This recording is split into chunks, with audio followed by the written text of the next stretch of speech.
This movie is a goddamn miracle. If the miracle was acid rain, here are my immediate thoughts on Kraven the Hunter.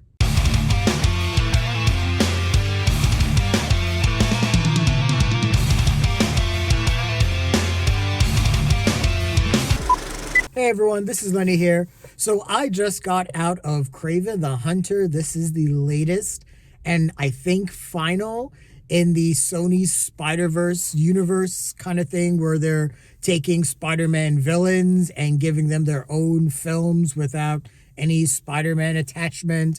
This franchise includes all of the Venom films, Morbius, and Madam Web, and now we have Kraven the Hunter, and this stars Aaron Taylor Johnson as the titular character, Russell Crowe, Fred Hechinger, Ariana DeBose, and Alessandro Nivola. So let me just give you a little bit of background for me as in terms of what I know Kraven the Hunter as. Kraven the Hunter is a villain. He's actually one of the most popular Spider-Man villains. There is a comic, Kraven's Last Hunt, and it is one of the more seminal stories in Spider-Man. Kraven the Hunter comes from an aristocratic family, and they kind of ran the show in Russia. They had to flee because of communism, and then they get into America. There's a lot of culture shock, and Kraven's mother kills herself. And this sort of becomes the catalyst for Kraven to become the hunter that he is. And hunting Spider-Man is the ultimate prey for him. And it's one of the few times that Spider-Man actually lost a battle. And it was really famous and everything like that. So when I hear about Sony doing Kraven the Hunter, I'm like, okay, let's see what you got. You know, despite fucking up Morbius and Madam Web, and in my mind, Venom, even though I admit that franchise has its fan base, but I still don't like them. It's just not my thing. But with Kraven, you know, I see the trailers and I'm like, okay, I'm going to try to give it a chance. It seems like they're going to try to treat this character more seriously. They're going for a hard R in terms of the action and the gore. But this movie, Jesus Christ. You know, I'm at a point where I'm ready for Tommy Wiseau or Neil Breen to make a superhero movie. We are at that point right now, because I don't know what the fuck this was, except this was insanely, morbidly entertaining for all of the wrong reasons. So let me just say right out, this movie is a bomb. I'm going to give you my rating already. Let's get that out of the way. Okay. So this movie is absolutely, by far and away, one of the worst of the year. It is terribly acted. The dialogue is insane. It sounds like a movie that was written for television. It looks cheap. There's a couple of scenes of action that are okay, but even the gore CGI effects are bad. The animal CGI effects are... How much did they pay the animators? Did they pay the animators in crack cocaine? Like, what is going on here? And it's just, this is a movie. You have a lot of really talented people. Ariana DeBose has won an Oscar. Russell Crowe has won an Oscar. Aaron Taylor Johnson is one of the best actors of our current generation. What the fuck? How did this movie fail on so many levels and made these talented actors look like absolute trash? Wow. And I think even the filmmaker, I'm going to have to go back because I think even the filmmaker has a little bit of prestige behind him, but it's like, so whatever Sony touches just turns into turds. And it's funny because one of the characters carries a colonoscopy bag, I think. So it's like this movie is literally telling itself and the audience that this movie is literally a bag of shit. So this movie stars Aaron Taylor Johnson as Kraven, or Sergei Kravinoff. And he is part of a crime family. His dad is Russell Crowe, who Russell Crowe and his accents, man. Whenever you put him in a movie and you give him an accent, he's always going to sound like Russell Crowe with a bad accent. And man, you know what? He tries sometimes. Anyways, Russell Crowe is the head of this crime family. And the mother of the family dies. She commits suicide. That is actually comic accurate. But Russell Crowe decides that he's going to take Sergei and his brother Dmitri on a hunting trip.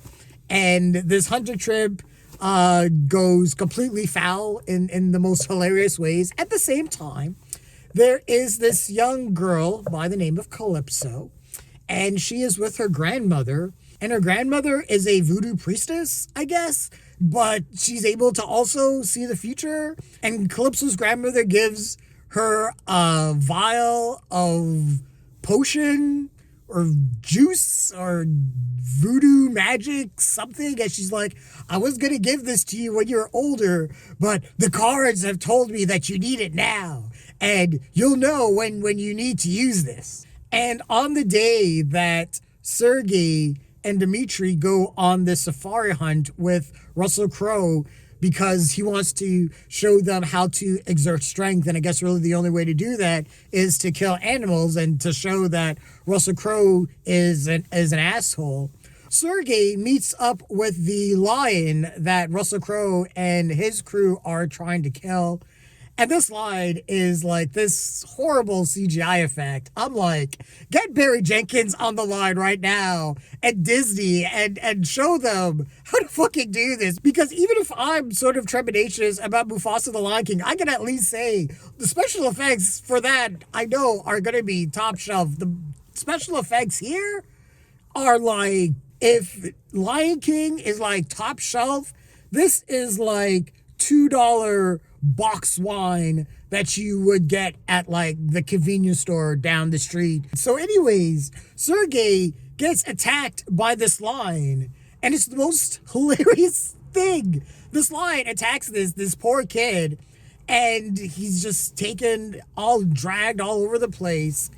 And this young Calypso, she's on a safari with her family, and she just happens to willy-nilly just hops off the truck that they're in, and they're not like protected because, you know, there's a lion out there apparently killing everyone else, and they say this lion killed like 2,000 people. So how's Calypso and her family just in the back of this pickup truck? Not like, what's going on here? So she hops off, just happens to show up with this lion holding Sergei, and Sergei is like bloody and clearly dying, or probably should be dead by this point. And the lion just kind of looks at Calypso, just drops Sergei, is like, bitch, there you go, do your thing. And Calypso takes the vial, the potion that her grandmother gave her, and gives it to Sergei.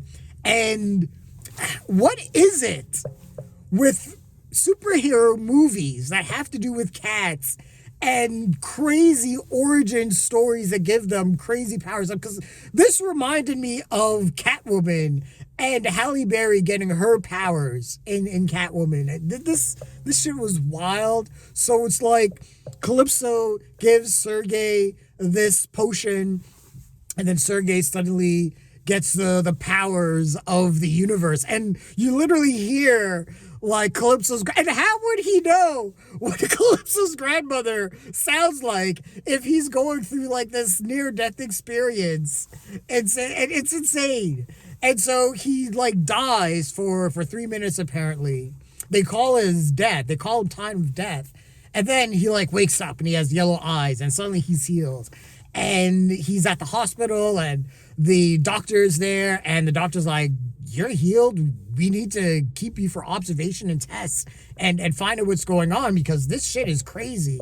And Russell Crowe and Dmitri comes in, and Russell Crowe's like, yeah, I'm just taking you out of the hospital. And Sergei decides, I can't be about my dad's life, so he decides that he's going to bounce. And Dimitri's like, don't leave me with our dad, because our dad's an asshole. He's probably going to abuse me and all this shit. And Sergei's like, well, I've changed. I don't know. It's like something's new inside of me. The dialogue in this is so ridiculously bad. There are actually some people in a few rows ahead of me, and they were cracking up, and I couldn't be mad at them because some of the shit I'm seeing on the screen was ridiculous, and every time they were cracking up, I just had to chuckle to myself because I was like, I feel you guys. This shit is insane. So Dimitri's like, don't leave me with him. And I'm thinking to myself, Sergei figures out that he has like these new powers. Take your brother with you. Why would you leave? Whatever. But fast forward years later, and Sergei is Kraven, and he's the hunter, and he's going after bad guys because that's what Kraven does, apparently. So, anyways, the movie starts with this action sequence, and he's been captured and taken to a Russian prison. And before he escapes, he kills the head of the Russian prison. He was like a bad guy. I think he was like a weapons dealer or something like that. But the action sequence was okay. But yeah, this movie really has no flow. It's really following Kraven killing a bunch of bad guys and at the same time trying to find the person who saved his life, because when he was saved, Calypso left one of the tarot cards that her grandmother gave him, and that was kind of like his only link, and the vial that fell out of his pocket that has like this little symbol or whatever. And so he's been trying to find Calypso. He eventually does, and Calypso is played by Ariana DeBose. And let me say, Ariana DeBose, like I said, she's an Academy Award-winning actress. But holy fuck, she is bad in this movie. She plays a lawyer. And I'll just say, too, Calypso in the comics has a romantic tie to Kraven. They are romantically linked. They do work together. But Calypso in this movie has no agency. She is just there to give names and provide some basic exposition about a few things and just kind of be there. And some of the lines that Ariana DeBose gives are horrible. There's a line like, my grandmother died and I never saw her again. Yeah, no shit. What? And there's a lot of bad like ADR work in this. And so it sounds like the voices are in like another area where they're talking, and that makes the acting looks even worse. And it's just horribly directed, and everything just looks flat and cheap for the most part. Nothing is inspired. And then we get to the villain. And this is Alessandro Nivola playing the Rhino. And this isn't Paul Giamatti playing the Rhino in the Amazing Spider-Man movies. And Sony, they fucked those movies up as well for the most part. But Alessandro Nivola seems to be the only one that knows that he's in a shitty movie and goes completely over the top. And, he does this thing where he has his colonoscopy bag, it seems like. And he has one of those villain origin stories where he's really nerdy, sort of like Jamie Foxx in The Amazing Spider-Man 2 as Electro. And he is like, wants to do business with someone, but he's not noticed and he's made fun of, and then he wants revenge. So it's sort of the same thing. And so he was like, oh, I was weak and meek, and now I'm strong. And so he shows off his skin, and it doesn't look like the Rhino. It's supposed to look like the skin of a rhinoceros, but it looks like grayscale from Game of Thrones, like a really bad case of it. And it just looks horrible as a CGI effect. And when Alessandro Nivola turns into the Rhino, it is one of the most hilarious, grotesque CGI effects I have seen in a while. I mean, this is almost as bad as The Rock in The Mummy Returns. Almost. That still is peak. Now, with all of that said, this is still batshit fascinatingly entertaining. Just on a level, when you're watching it, they fail at every single level. Aaron Taylor Johnson is there. He's cut, he's ripped, he's swole, but he has no charisma whatsoever. He just says his lines and just does his thing. Fred Hechinger is there as older Dimitri, as Aaron Taylor Johnson's brother.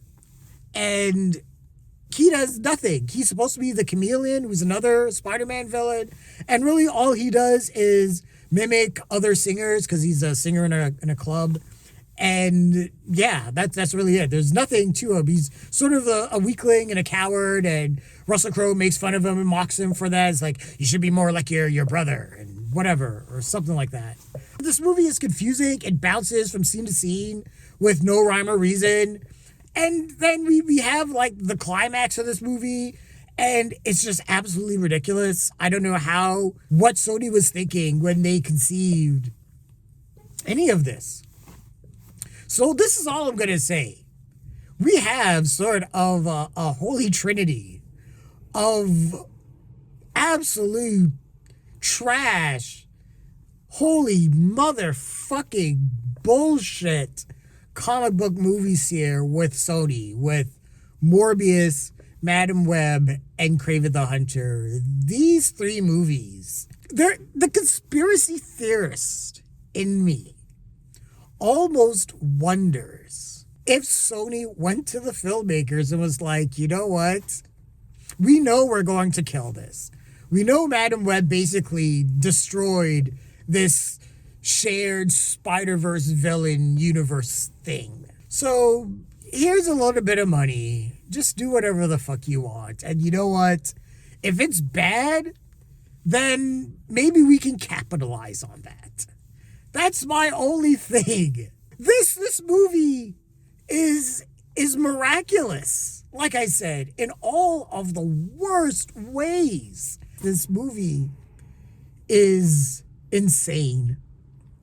It is horrible, and yet it is hilarious at the same time.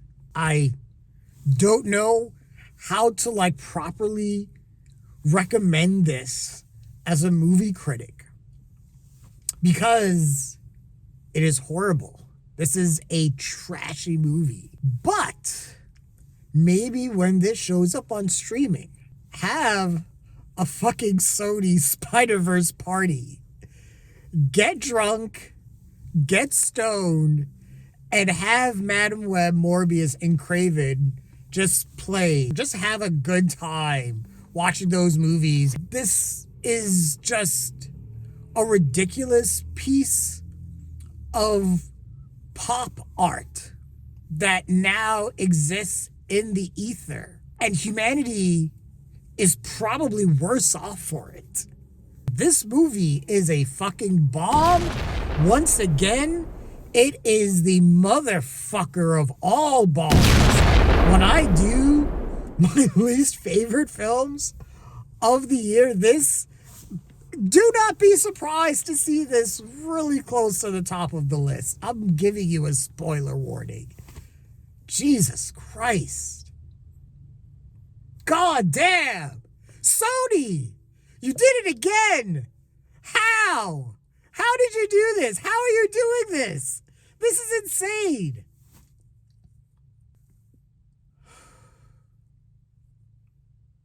Those are my immediate thoughts on Kraven the Hunter.